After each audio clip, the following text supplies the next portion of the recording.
শ্বশুর বাড়িতে এক ভুতুড়ে হসপিটালের সন্ধান পেলাম। এই হসপিটালে নাকি কেউ চিকিৎসা নিতে আসে না, এত বড় হসপিটাল এখন লক করাই আছে। আসসালামু আলাইকুম সবাই কেমন আছেন? আমি ফারজানা, আমি আলহামদুলিল্লাহ ভালো আছি। চলেন আজকে আপনাদেরকে প্রকৃতির সাথে পরিচয় করিয়ে দিই। অনেকদিন পর শ্বশুর বাড়িতে গ্রামের বাড়িতে গেলাম। আমি যখনই আসি তখন আমার শ্বশুর বাড়ি পুরাতন যে গ্রামের বাড়িটা আছে ওখানে যাই, আর যাওয়ার পথে পথে এত সুন্দর প্রাকৃতিক দৃশ্য, এগুলো দেখে একদম প্রাণটা চোখটা সব জুড়িয়ে যায়। আমার ইচ্ছা আছে আমি একটি বাড়ি করব গ্রামের পরিবেশে, সবুজের সাথে আমি মিলেমিশে থাকবো। আমার শ্বশুর বাড়ির পুরাতন বাড়িতে যেতে গাড়ি দিয়েও যাওয়া যায়, তবে আমি হেঁটে হেঁটে যেতে খুবই পছন্দ করি। কারণ হচ্ছে যে দেখেন রাস্তাগুলো দেখলে কেমন একটা প্রাণটা জুড়িয়ে যায়। আচ্ছা, আমার মতো কে কে আপনারা এই গ্রামীণ পরিবেশগুলো বেশি পছন্দ করে থাকেন আমাকে কিন্তু কমেন্ট করে জানাবেন। আর আমাদের এই গ্রামটা আপনাদের কেমন লাগতেছে আমাকে সেটাও কিন্তু কমেন্ট করে জানাতে ভুলবেন না। আগে সবাই কি করতো, গ্রাম থেকে শহরে যাওয়ার জন্য উঠা পড়ে লাগতো। তখন বেশিরভাগ মানুষ কিন্তু গ্রাম থেকে শহরে যেত, দরকারেও যেত না দরকারে যেত।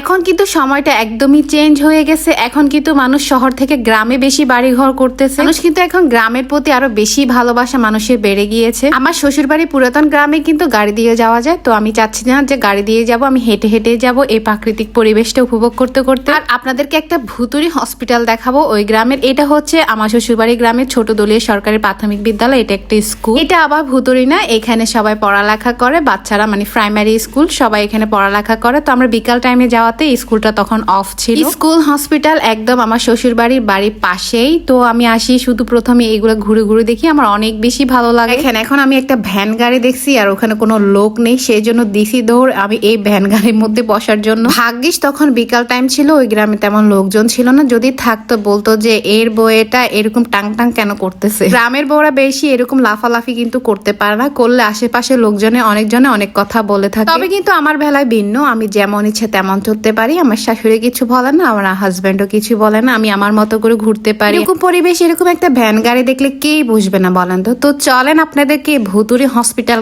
থেকে একটু ঘুরাই নিয়ে আসি। আসলে আমি প্রথমে দেখে এটাতে ভাবছি যে চিকিৎসা করে না, এটা একটা ভুতুড়ি হসপিটাল হবে। তবে আমার হাজবেন্ডে বলতেছে না, এখানে মাঝে মধ্যে রুগীও আসে এবং ডাক্তারও আসে সপ্তাহে 2 দিন। এটা হচ্ছে সরকারি একটা হসপিটাল, তবে গ্রামের বেশি ভিতরে হওয়ার কারণে সেরকম ডক্টর বা সেরকম রুগী এখানে থাকে না। মাঝে মধ্যে হয়তো সপ্তাহে 2 দিন বা 1 দিন ডক্টর আসে, তখন রুগীরা যায়, যাদের প্রয়োজন হয় চিকিৎসা তখন তারা এখানে আসে। তো আমি ভিতরে উকি মেরে দেখতেছি আসলে কিছু দেখা যায় কিনা। বিকাল টাইমে যাওয়াতে আসলে অনেক ভয়ানক ছিল। এই হসপিটাল একদম একটা প্রাণীও নেই, লক করা, মনে হচ্ছে যে একদম ভুতুরি টাইপের ভূত আছে ভিতরে। প্রাকৃতিক পরিবেশটা কিন্তু দিনেই সুন্দর লাগে, রাতের বেলা বাবুরে বাবা আমি জীবনেও আসতে পারবো না এই জায়গায়। রাতের বেলা এই জায়গায় আসলে মনে হয় যে আপনাকে ভূত পেতনি এগুলো আলগায় তুলে নিয়ে চলে যাবে। আর আমি তো রাতের বেলা আসার চিন্তাও করতে পারবো না। দিনে যা ভালো লাগে ঘুরতে, রাতে তো আসা একদমই অসম্ভব। কারণ হচ্ছে এখানে দেখবেন প্রচুর গাছপালা জঙ্গল টাইপের, আর হচ্ছে মানুষের আনাগোনা একটু কম নেই যে আপনি সুন্দর করে ঘুরতে পারবেন। কিন্তু রাতে আপনাদের কারো সাহস আছে বলেন তো এরকম জায়গায় আসা? আজকের ভিডিও এই পর্যন্ত শেষ করলাম। সবাই ভালো থাকবেন, দেখা হবে নেক্সট ভিডিওতে।